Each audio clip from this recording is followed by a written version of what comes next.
The UK government published a checklist on what you have to keep in mind if you are a UK citizen and want to travel to the EU after January 1st. What checks do you need for all types of travel? Generally, stay up to date. And in this case, the UK government tells you how to prepare if you're planning on traveling to the EU from January 1st. They will be updating their websites if anything changes, by the way. What happens if you travel to the EU? Switzerland, Norway, Iceland or Liechtenstein will change from January 1st. Things you may need to do before you can go include check your passport, get travel insurance that covers your healthcare, check if you have the right driving documents, organize pet travel, and contact your vet at least 4 months before you go. And there are even more things to do if you're traveling for business. For example, going to meetings and conferences, providing services, even with a charity, and touring art or music. Don't forget your passport. Check if you need to renew.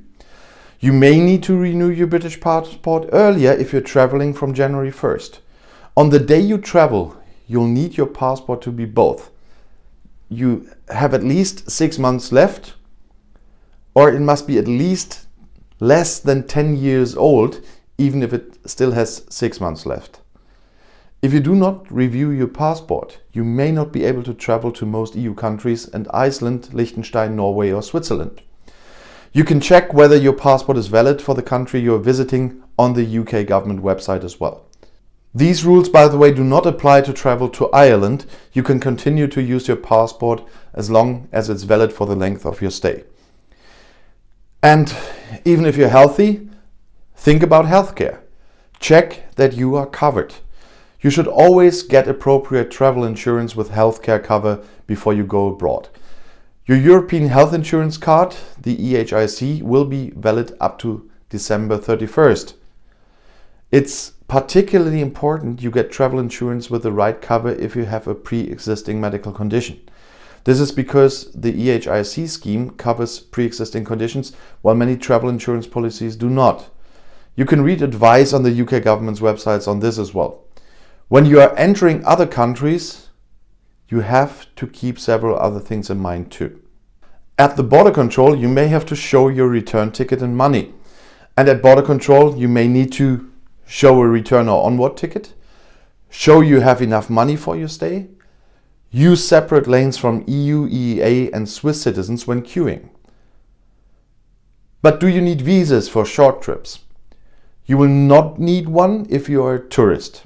If you are a tourist, you will not need a visa for short trips to most EU countries, Iceland, Liechtenstein, Norway or Switzerland. You'll be able to stay for up to 90 days in any 180-day period. Different rules will apply to Bulgaria, Croatia, Cyprus and Romania. If you visit these countries, visits to other EU countries will not count towards the 90-day total. You may need a visa or permit to stay for longer, to work or study, or for business travel. Check each country's travel advice page for information on how to get a visa or permit on the UK government websites. Travel to Ireland will not change from January 1st. You'll also be able to work in Ireland in the same way as before. But what about other travel arrangements? There may be changes from January 1st.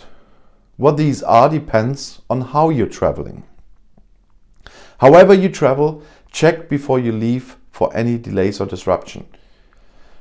What do you have to keep in mind regarding driving? You may need extra documents from January 1st. You might need an international driving permit, an IDP, to drive in some countries. And if you're taking your own vehicle, you might also need a green card or valid proof of insurance and a GB sticker. What about compensation if your travel is interrupted?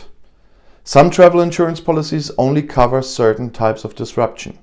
Check your provider's terms and conditions to make sure you have the cover you need if your travel is cancelled or delayed. Your consumer rights will not change from January 1st. But this means that if your travel is cancelled or delayed, you may be able to claim a refund or compensation. And check your booking's terms and conditions to find out more. If you think about pet travel though, allow at least 4 months to arrange. From January 1st, you will not be able to use the existing pet passport scheme. Instead, you'll need to follow a different process which takes 4 months. Follow the guidance about pet travel to Europe from January 1st. That's also on the UK government website. What will change with mobile roaming? Free roaming may end indeed. From January 1st, the guarantee of free mobile phone roaming throughout the EU, Iceland, Liechtenstein and Norway will end for UK citizens. Check with your phone operator to find out about any roaming charges you might get from January 1st. A new law means that you are protected from getting mobile data charges above £45 without you knowing that. Once you reach £45, you need to opt in to spend more so that you can continue using the internet while you're abroad. Your phone operator will tell you how you can do this. And what if your travel company gets, wrecked like many at the moment and goes out of business? You are protected if you buy a package holiday and the company goes out of business then. You get this cover even if it's an EU company, but only as long as the company targets UK customers. That's a little legal thing there you have to keep a close eye on. Otherwise, you can claim compensation if you used your credit card. You'll continue to be able to claim for payments between £100 and £30,000.